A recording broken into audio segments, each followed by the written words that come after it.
कार्तिक मास कथा अध्याय 6। जय श्री कृष्ण राधे राधे।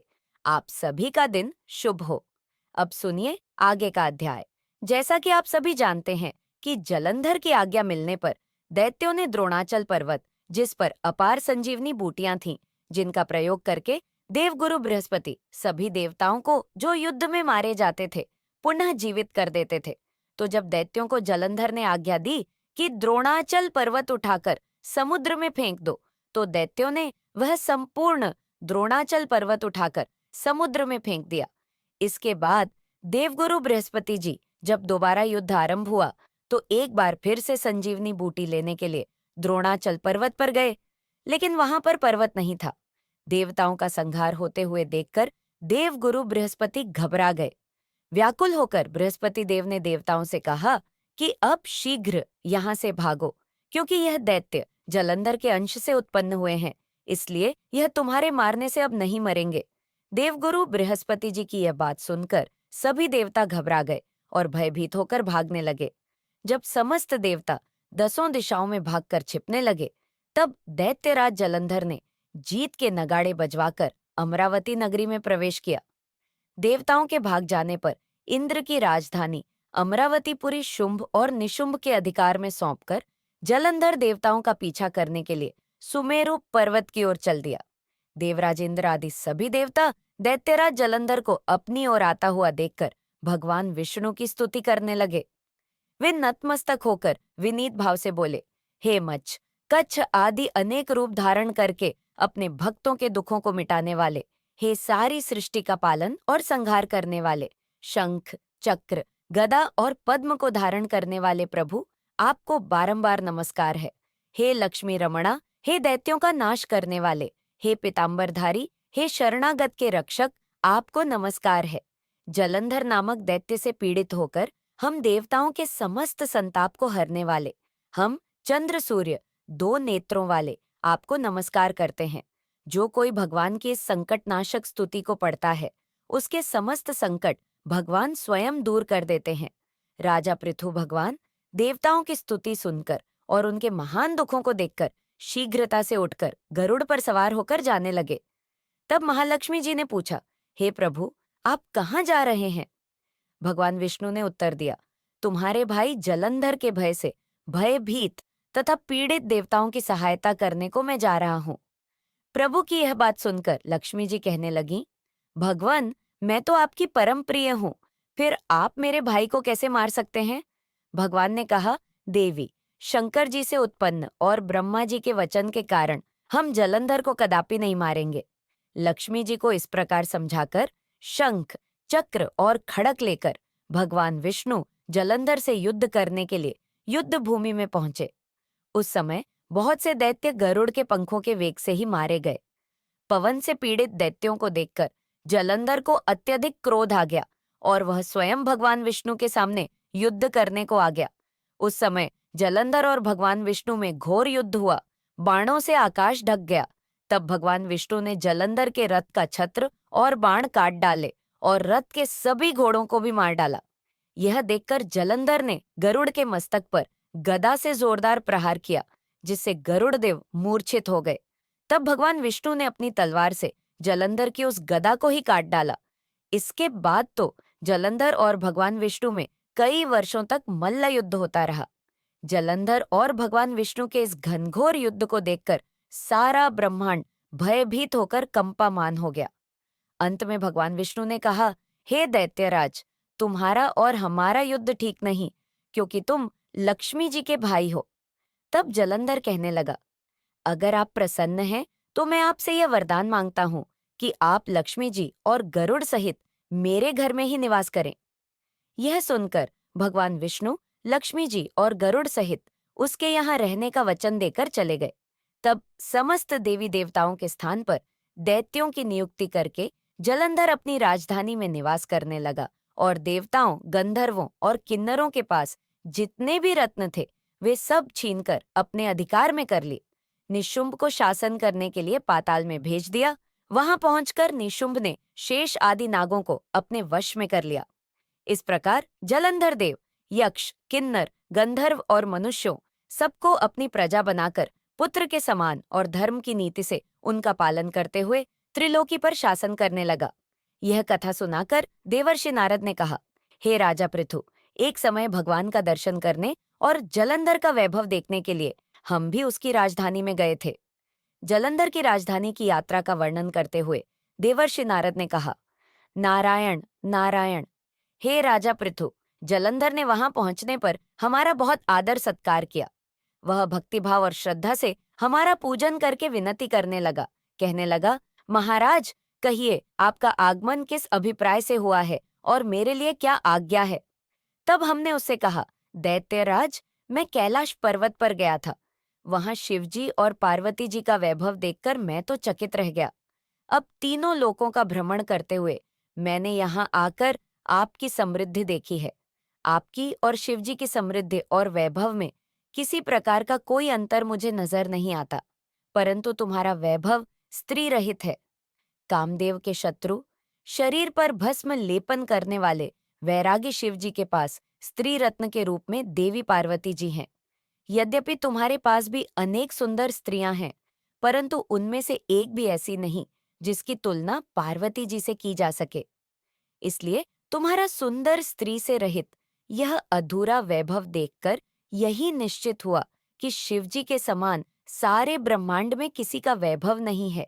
उनके पास पार्वती के रूप में ऐसी अनुपम स्त्री है जिसको देखकर ब्रह्मा जी ने अनेक अप्सराओं की रचना की, परंतु एक भी पार्वती जी के समान नहीं बन सकी।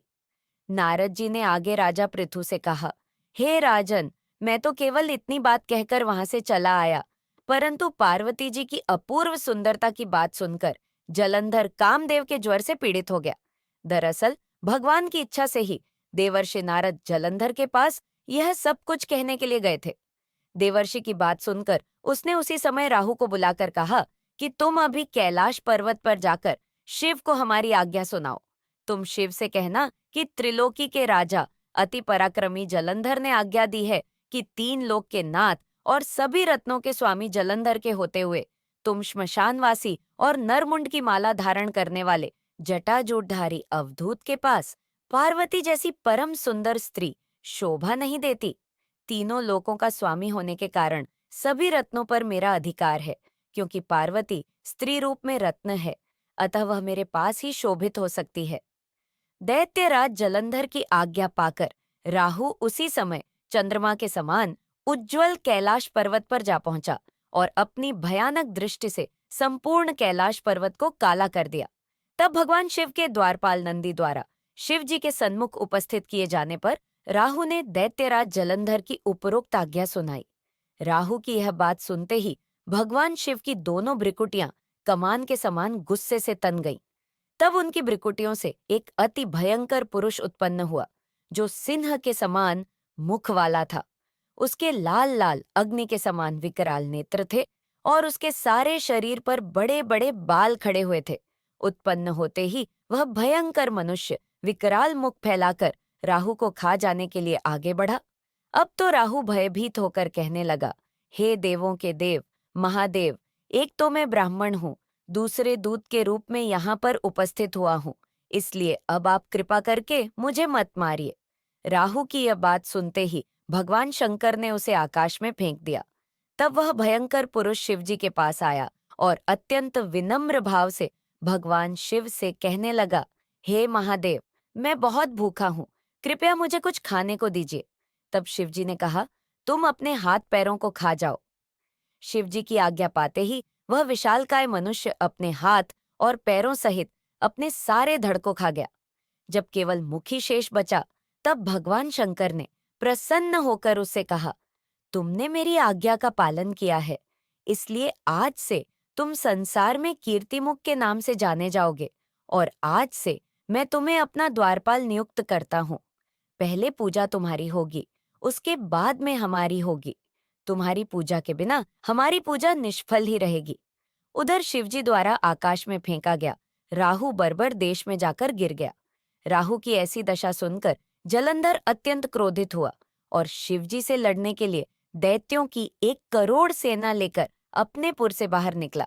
इसी समय उसके सामने से एक आंख वाले दैत्य गुरु शुक्राचार्य और अंगभंग राहु को उसने आते हुए देखा।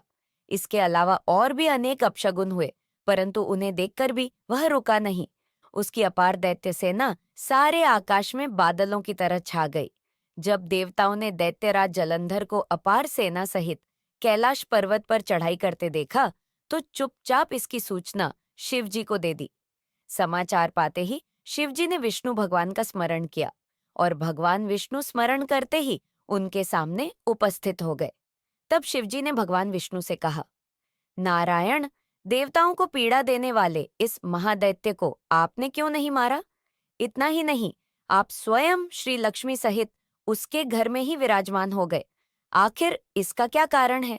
तब भगवान विष्णु ने उत्तर दिया, हे महादेव, यह महादैत्य आपके अंश से उत्पन्न हुआ है और लक्ष्मी जी का भाई है। इस कारण हमने उसको नहीं मारा।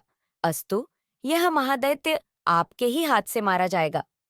भगवान विष्णु की यह बात सुनकर शिव जी कहने लगे, यह तेजस्वी दैत्य तो हमसे भी ऐसे नहीं मारा जा सकेगा, इसलिए इसको मारने के लिए आप अपना तेज देने की कृपा करें। शिव जी के ऐसे वचन सुनकर श्री हरि विष्णु भगवान सहित समस्त देवताओं ने अपना अपना तेज शिव जी को दे दिया। फिर शिव जी ने उस तेज को इकट्ठा करके ज्वालामुखी, सुदर्शन चक्र और एक वज्र बनाकर जलंधर से युद्ध करने के लिए तत्पर हुए। शिव जी के भूतगणों की सेना में समस्त देवतागण भी सम्मिलित हो गए। उधर जलंधर अपनी सेना सहित कैलाश के पास पहुंच गया और इधर कीर्तिमुख और नंदी आदि समस्त गण और देवताओं की सेना भी युद्ध के मैदान में अडिग हो गई। देवताओं और जलंधर की सेना में ऐसा घोर संग्राम हुआ कि समस्त भूमंडल कंपामान हो गया। युद्ध के मैदान में जितने दैत्य मरते, दैत्य गुरु शुक्राचार्य उन्हें अपनी संजीवनी विद्या से जीवित कर देते। यह दृश्य देखकर भूत आदि गणों ने शिवजी के समीप जाकर उनसे संपूर्ण वृतांत कह सुनाया। तब शिवजी ने सिंह के समान मुख वाले महाभयंकर लाल जंघा नामक एक कन्या अपने मुख से उत्पन्न की और वह कन्या हुंकार मारकर दैत्यों को अपने मुख में डालते हुए श्री शुक्राचार्य जी को उठाकर आलिंगन कर लिया। तब शिवगण निर्भय होकर दैत्य सेना को बुरी तरह मारने लगे। गणों की इस मार से व्याकुल होकर दैत्य सेना भाग खड़ी हुई। सेना को इस प्रकार भागते देखकर जलंधर के सेनापति शुंभ, निशुंभ और कालनेमी ने आगे बढ़कर देवसेना पर प्रत्यागमन कर दिया। जब देवसेना दैत्यों की मार से विचलित हो उठी, तब गणेश जी और शुंभ के बीच घनघोर संग्राम हुआ। दैत्यों को पराजित होते देख जलंधर स्वयं युद्ध क्षेत्र में आया। उसे देखकर वीरभद्र ने जलंधर पर अनेक प्रहार कर दिए। कीर्तिमुख का ही एक नाम वीरभद्र भी है। तब जलंधर ने क्रोधित होकर अपना परिघ उस पर दे मारा और उसके रथ की ध्वजा काट दी। फिर उसने देवसेना पर भयंकर बाण वर्षा करके उसमें भगदड़ मचा दी। अपनी सेना की यह दशा देखकर स्वयं भगवान शिव नंदी पर सवार होकर युद्ध के मैदान में आए और उन्होंने तब तीव्र बाणों की वर्षा आरंभ कर दी। शिवजी के प्रहार से दैत्य सेना इस प्रकार भागने लगी जैसे कार्तिक मास के व्रत से पाप समूह भाग जाते हैं। उसी समय शिवजी ने अपने बाणों से खड्ग रोमा का सिर काटकर पृथ्वी पर गिरा दिया। इसके पश्चात जैसे ही जलंधर आगे बढ़ा, शिवजी ने उसके रथ के घोड़ों और सारथी को मार गिराया। तब जालंधर खड्ग हाथ में लेकर पैदल ही शिवजी की ओर दौड़ा। शिवजी ने उसी क्षण आगे बढ़कर एक मुक्का उसकी छाती में मारा, जिससे जलंधर अचेत हो गया। अब जब जलंधर ने देखा कि शिवजी तो अजय हैं, तो उसने गंधर्व माया रच डाली। गंधर्व और अप्सराएं युद्ध क्षेत्र में नृत्य और गायन करने लगीं। शिवजी भी इस माया में फंसकर नाचने और गाने लगे। शिवजी को इस माया में फंसा हुआ देखकर जलंधर महादेव जी का रूप धारण करके देवी पार्वती के पास गया और उनका सुंदर रूप देखकर कामात हो गया। पार्वती जी शिवजी को आया देखकर खड़ी हो गईं, परंतु तुरंत ही इस राक्षसी माया को पहचानकर वहां से अंतर्ध्यान हो गईं। तब निराश जलंधर पुनः युद्ध क्षेत्र में आ गया। उधर जलंधर के चले जाने पर पार्वती जी ने जैसे ही भगवान विष्णु का स्मरण किया, वे तत्काल उपस्थित हो गए और उन्होंने जलंधर के शीघ्र मारे जाने का आश्वासन दिया। भगवान विष्णु अब विचार करने लगे कि जलंधर ने तो स्वयं ही अपनी मृत्यु का रास्ता बता दिया है। यह दुष्ट वृंदा के पतिव्रत धर्म के कारण मर ही नहीं रहा, इसलिए देवताओं और अपने भक्तों की रक्षा करने के लिए हमें ही वृंदा को धर्म से गिराने का यह घोर पापकर्म करना पड़ेगा, क्योंकि ऐसा किए बिना तो यह दुष्ट नहीं मरेगा। इतनी ही देर में शिवजी भी राक्षसी माया से मुक्त हो गए और जलंधर को आया देखकर उस पर बाण वर्षा करने लगे। जब जलंधर युद्ध भूमि में वापस आया तो उसने शिवजी के प्रहारों का डट कर सामना किया। दोनों के बीच फिर से भीषण युद्ध छिड़ गया। इस युद्ध में जलंधर की शक्ति अत्यधिक बढ़ चुकी थी और वह अनेकों प्रकार की माया और छल का प्रयोग कर रहा था। देवताओं को चिंता हो रही थी कि यह महादैत्य किस प्रकार मारा जाएगा, क्योंकि वह अपनी मायावी शक्तियों से बार बार युद्ध की दिशा बदल रहा था। उसी समय भगवान विष्णु ने अपनी योजना को आगे बढ़ाने का निश्चय किया और वृंदा के पास पहुंचे। वृंदा, जो जलंधर की पतिव्रता पत्नी थी, अपने पति के कल्याण के लिए तपस्या कर रही थी। भगवान विष्णु ने जलंधर का रूप धारण कर लिया और वृंदा के पास पहुंचे। जब वृंदा ने अपने सामने जलंधर को देखा तो वह अपने पतिव्रत धर्म की शक्ति के साथ उनके पास आई और भगवान विष्णु के छल को पहचान नहीं पाई। जैसे ही उसने उनका स्पर्श किया, उसका पतिव्रत धर्म भंग हो गया और इस तरह जलंधर की शक्ति भी कम हो गई। उधर युद्ध क्षेत्र में जब शिवजी ने देखा कि जलंधर की शक्ति अचानक कमजोर हो गई है, तो उन्होंने अपने प्रचंड रूप में त्रिशूल उठाकर जलंधर पर आक्रमण किया। त्रिशूल का प्रहार इतना प्रबल था कि जलंधर वहीं पर ढेर हो गया। उसकी मृत्यु के साथ ही समस्त दैत्य सेना भयभीत होकर भाग खड़ी हुई। जलंधर का अंत होते ही देवताओं ने राहत की सांस ली और शिव जी की महिमा का गुणगान करने लगे। वृंदा को जब यह सत्य पता चला कि उसके पतिव्रत धर्म को छल से भंग किया गया है और उसका पति जलंधर मारा गया है, तो वह अत्यंत दुखी हो गई। उसने भगवान विष्णु को श्राप दिया कि उन्होंने जो छल किया है, उसके कारण उन्हें भी कभी पतिव्रता स्त्री का वियोग सहना पड़ेगा। वृंदा के इस श्राप के प्रभाव से भगवान विष्णु को बाद में माता सीता के वियोग का सामना करना पड़ा। इसके बाद वृंदा ने अपनी जीवन लीला समाप्त करने का निश्चय किया और अपने शरीर को अग्नि को समर्पित कर दिया। वृंदा की तपस्या और पतिव्रता धर्म की महिमा को देखकर भगवान विष्णु ने उसे आशीर्वाद दिया कि वह वृंदावन के रूप में सदा के लिए अमर हो जाएगी और उसकी स्मृति में तुलसी का पौधा पूजनीय हो जाएगा। तभी से तुलसी, जो वृंदा का ही दूसरा रूप मानी जाती है, भगवान विष्णु की प्रिय हो गई और उनकी पूजा में तुलसी का विशेष स्थान हो गया। जलंधर के अंत के साथ ही देवताओं और ऋषि मुनियों की प्रसन्नता का ठिकाना नहीं रहा। उन्होंने शिवजी, विष्णु और अन्य देवी देवताओं की महिमा का गुणगान किया। कैलाश पर्वत पर वापस लौटकर शिवजी ने देवी पार्वती से मिलकर उन्हें सांत्वना दी और दोनों ने मिलकर त्रिलोकी की रक्षा और पालन का संकल्प लिया।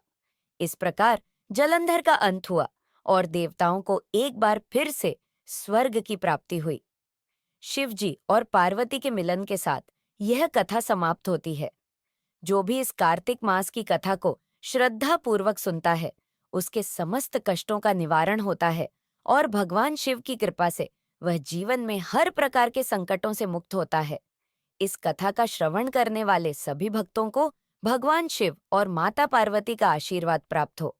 जय श्री हरि विष्णु, जय श्री कृष्ण। राधे राधे। अगले अध्याय में अन्य महत्वपूर्ण कथाएं सुनने के लिए जुड़े रहें। तब तक के लिए जयकारा बोलिए महादेव के। हर हर महादेव। अगर आपको यह कथा पसंद आई तो इसे लाइक और शेयर जरूर करें और हमारे चैनल को सब्सक्राइब करें ताकि आप कार्तिक मास की बाकी कहानियां भी सुन सकें। राधे राधे।